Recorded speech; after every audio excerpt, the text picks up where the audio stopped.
But that kind of a person who has been humbled by life, whether they have herpes or not, is going to see a herpes disclosure not as, oh, herpes, but as, oh, yeah, you have baggage too.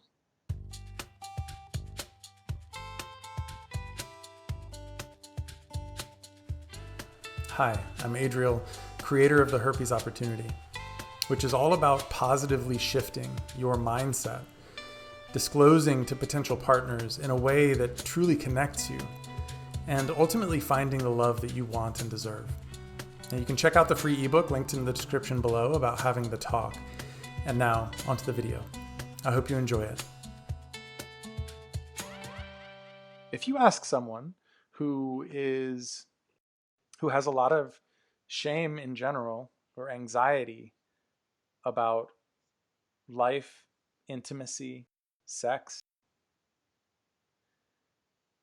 they might tell you, oh my God, yeah, it was horrible for me. Every single time that I've disclosed, I've gotten rejected. Every single fucking time. Does that tell you anything about herpes? Or does that tell you about the person who's disclosing and the people that they're choosing to disclose to?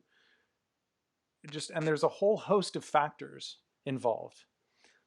So if you are going to be asking people, what's your experience with this? You also kind of have to to be fair, again, you have to get the fuller picture. What kind of person was this person before they got herpes? What kind of relationships did they have before herpes? Like, I mean, one person who's just like a wonderful human being and caring and loving, and another person who treats people like shit, whatever, and they both happen to have herpes, they're going to have very different relationships when you put them side by side. And it doesn't have anything to do with herpes. It has to do with them. And it's yeah, you might end up finding someone who does happen to have like a really negative outlook on what herpes means. But again, it's up to you whether you take that on to make that mean that you're some dirty person. So if you were to disclose to someone, then it's really going to depend on their own perspective on it, right? So if you get rejected by it, well, first of all, it just means that it wasn't a good fit, right? Not just because of how she might see you, but how she sees something that you have, right? So it's not just you as a person, it's also whatever baggage, because now herpes is part of your baggage, right? And everyone's got it. So, I like to think of it like there are going to be people who might not have a lot of that kind of life experience of having baggage, right? They may have had like a pretty easy life, and they got, they had such an easy life that they get to just judge all those people who are fat, who have herpes, who are ugly, who like all these different ways that we can just kind of sit on our high horse and look at all those people out there with problems and be like, oh, well, thank God I'm not one of those people. But the second that that kind of person gets herpes or something happens to them, that humbles them. It humbles them.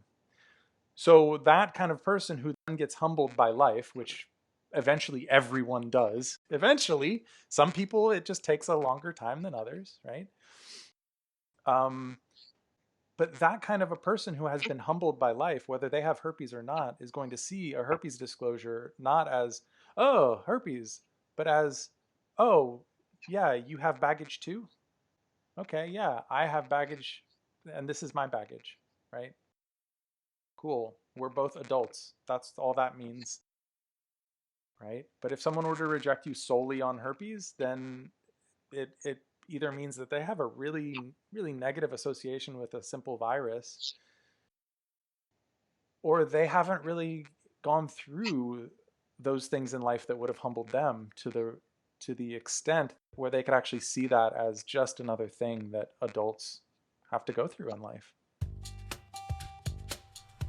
Well, I hope you got a lot out of that video. And if you did, please let me know.